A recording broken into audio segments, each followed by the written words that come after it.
Halo ejen hartanah.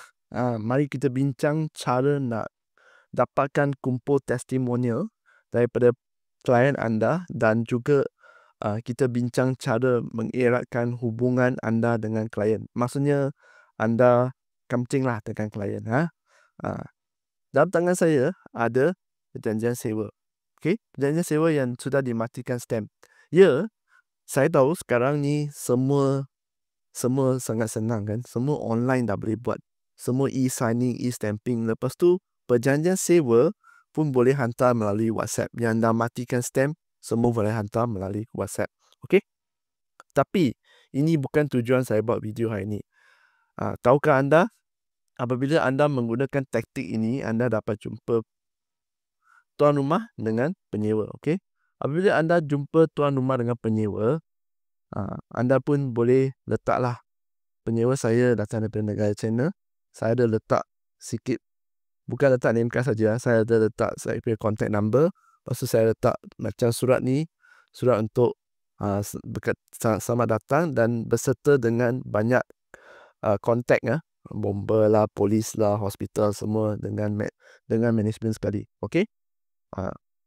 Jadi yang ni untuk penyewa. Apabila anda pas perjanjian sewa ni kepada penyewa dan tuan rumah, jangan lupa minta testimonial. Jadi cara saya, sebelum saya pergi jumpa, saya biasanya akan tanya maksimum, maksudnya video testimonial. Adakah anda sudi beri video testimonial? Mungkin 3 soalan dan tak sampai cakap 3 soalan dan tak sampai 5 minit. Jangan cakap panjang-panjang ya. 3 soalan dan tak sampai 5 minit. Atau 5 soalan maksimum. Macam mana nak dapatkan soalan tersebut? Anda boleh guna ChatGPT. Okey?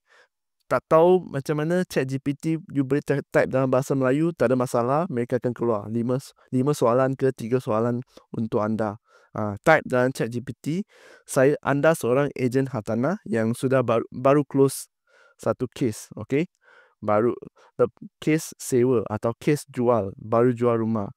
Sekarang anda nak pergi jumpa tuan rumah, anda nak pergi jumpa penyewa, anda nak video testimonial. Jadi video testimonial ni tak boleh lebih daripada 5 minit. Tolong berikan saya 5 soalan yang saya boleh tanya kepada mereka untuk video testimonial. ChatGPT akan beri. Itu prompt dia. ChatGPT akan beri. Okey? Buat je. Dan biasanya kan penyewa atau tuan rumah atau orang lah, mereka kata, ayo, tak maulah, malulah saya atas video. Tak apa. Masih boleh bagi anda review, maklum balas testimonial. Mereka boleh pergi ke, kalau anda ada Facebook page, ejen mana yang tak guna media sosial sekarang, Facebook page tak ada masalah, just beri testimonial. Yang kedua, Google review. Dalam sana Google review, Google business review, anda beri mereka Google business review, suruh mereka tolong tuliskan review untuk mereka, untuk anda, maaf, bagi 5 bintang lah, of course. Okey? Itu caranya anda bina lebih banyak testimonial, kumpul lebih banyak testimonial. Klien yang anda sudah bantu bukan hanya untuk sewa atau jual rumah mereka atau tolong mereka beli rumah. Kadang-kadang ada klien yang terperangkap dengan kes yang mereka tak boleh nak beri anda bisnes. Tapi anda boleh je tolong. Lepas tu minta review. Boleh je minta review. Lain kali orang nak Google business you, orang Google nama you, akan nampak business review tu dan nampak banyak 5 bintang. Jangan takut kalau tak ada 5 bintang pun jangan takut. 5 bintang, mereka akan lebih percaya anda secara tidak langsung. Okay, ini orang ni kompeten, orang yang Google anda.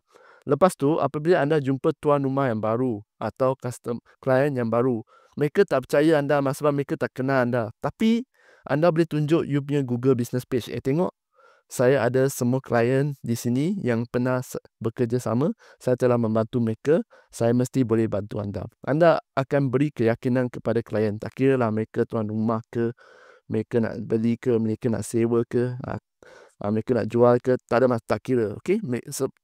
Sebab anda sudah mempunyai bukti di mana anda bekerjasama untuk bantu klien yang lain. Okey?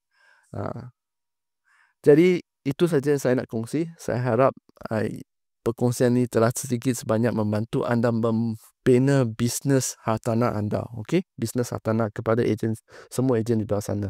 Sekian saja Kenny dari Hikayat Hartanah. Bye.